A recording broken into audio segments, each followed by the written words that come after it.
Assalamualaikum dan salam sejahtera cikgu ucapkan kepada semua para pelajar kelas PK Arif.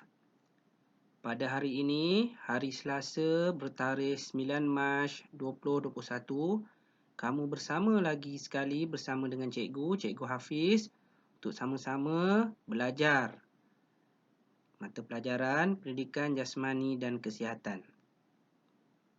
Tumpuan kita pada hari ini adalah berkaitan dengan pendidikan kesihatan. Jadi, cikgu harap kamu semua telah bersedia dengan sesi pengajaran yang akan kita jalankan sebentar lagi.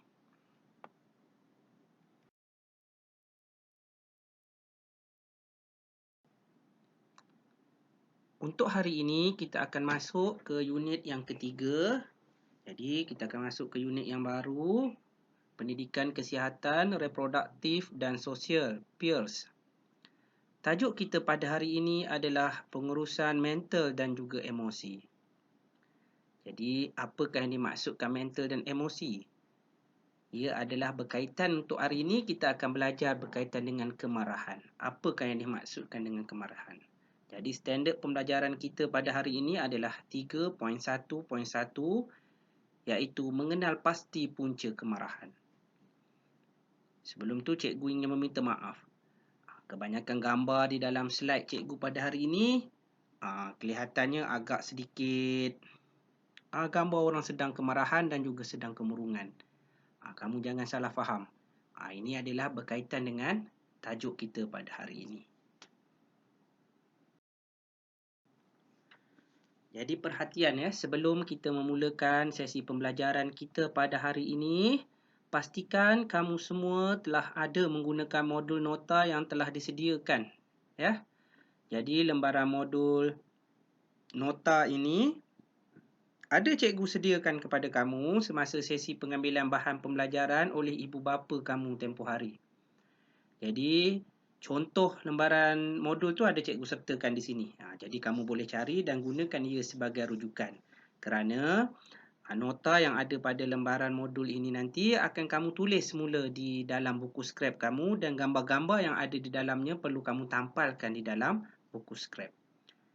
Jadi cikgu harap kamu telah bersedia untuk sesi pembelajaran pada hari ini. Mari kita mulakan insya-Allah.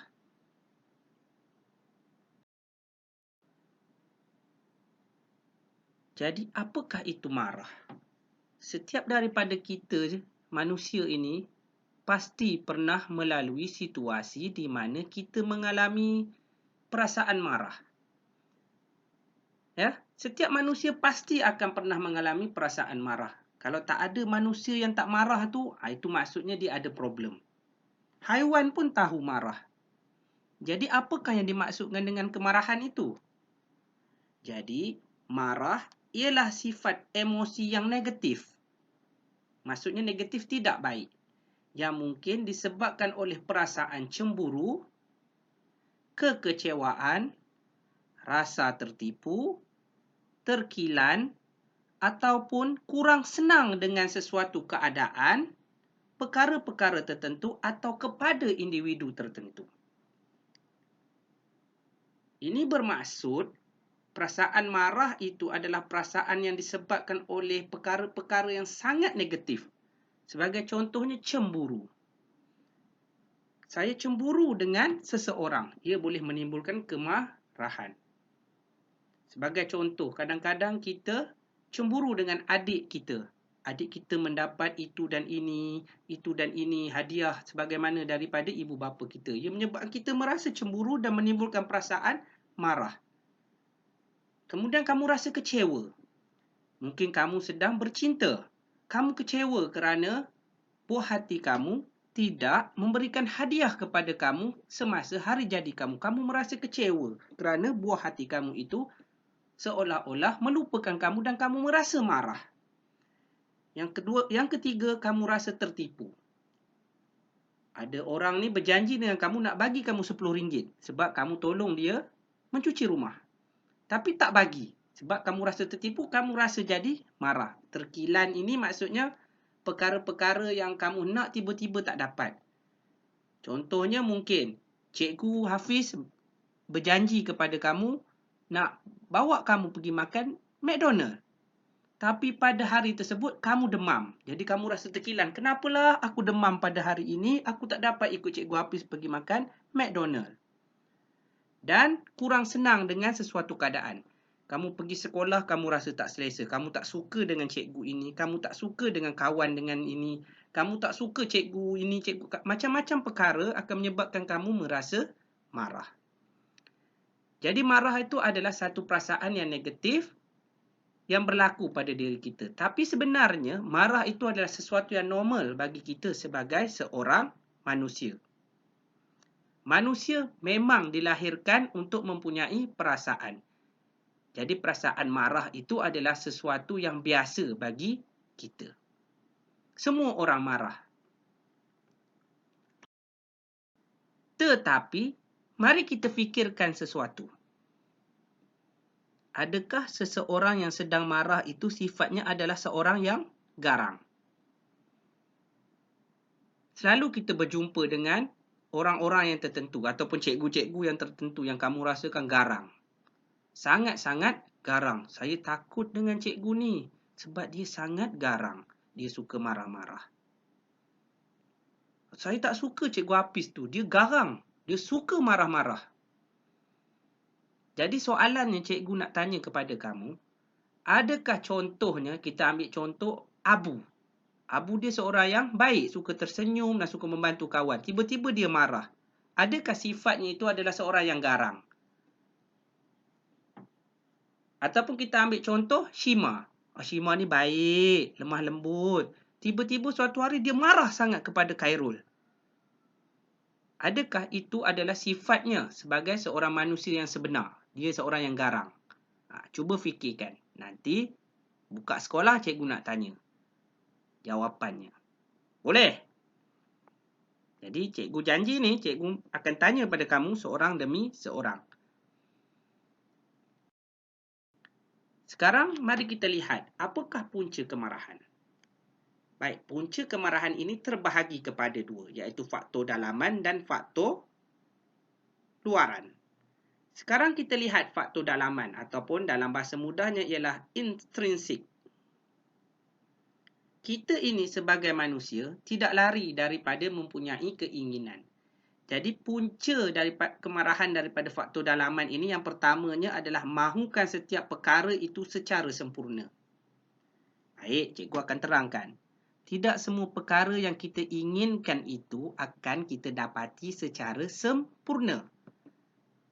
Kita ambil contoh sebagai kamu, sebagai seorang remaja. Kamu mahukan kasih sayang daripada orang lain kepada kamu. Tidak semestinya orang lain dapat memberikan sepenuh kasih sayangnya kepada kamu dengan sempurna. Ianya adalah berbeza-beza. Punca kemarahan yang kedua yang berpunca daripada faktor dalaman ialah lemah dalam berkomunikasi. Sebagai remaja, kamu kena petah untuk berkata-kata dan kamu perlu meluahkan apa yang kamu rasa. Sebagai contoh, kamu menyembunyikan perasaan kasih dan sayang kamu kepada seseorang. Kamu tidak mampu untuk menyatakan kasih dan sayang kamu kepada seseorang. Jadi ini menyebabkan kamu lemah dalam berkomunikasi dan kamu akan mengalami kemurungan, depression yang akan menimbulkan kemarahan. Kamu tidak berani untuk menyatakan perasaan kamu kepada ibu dan bapa kamu untuk mendapatkan sesuatu, juga akan menimbulkan masalah kepada kamu. Yang ketiganya, inginkan kasih sayang. Lumrah kamu sebagai seorang remaja, kamu inginkan kasih sayang daripada ibu dan bapa kamu, daripada adik-beradik kamu.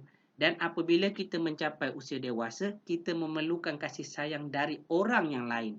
Sebagai contoh daripada cikgu, daripada kawan-kawan, dan juga seseorang yang istimewa. Kamu lihat kawan kamu mempunyai teman, kawan kamu mempunyai kekasih. Kamu juga inginkan kekasih. Tetapi kamu tidak mampu untuk melaksanakannya. Jadi ia akan menimbulkan kemarahan. Tetapi kita sebalam usia sekarang ni, janganlah kamu cuba berkasih-kasihan. Ini akan menyebabkan kerosakan kepada hati dan perasaan kamu. Dan punca kemarahan yang seterusnya adalah bangga dengan status diri. Kamu rasa kamu ini seorang yang hebat. Kamu seorang yang pandai. Kamu yang memiliki segala-galanya.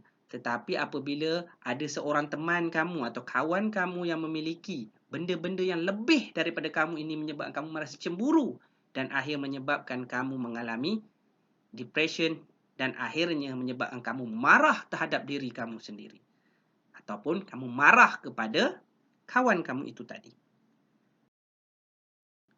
Baik, sekarang mari kita lihat punca kemarahan yang ketiga. Yang seterusnya, maafkan cikgu, iaitu faktor luaran ataupun extrinsic. Faktor luaran ini ialah faktor yang bukan daripada kamu, tetapi daripada persekitaran ataupun daripada orang lain yang menyebabkan kamu marah. Yang pertamanya adalah perhubungan sosial sesama rakan. Apabila berlakunya salah faham ataupun pergaduhan antara kamu dengan seseorang, maka pasti dia akan menyebabkan berlakunya kemarahan kepada diri kamu dan juga orang lain.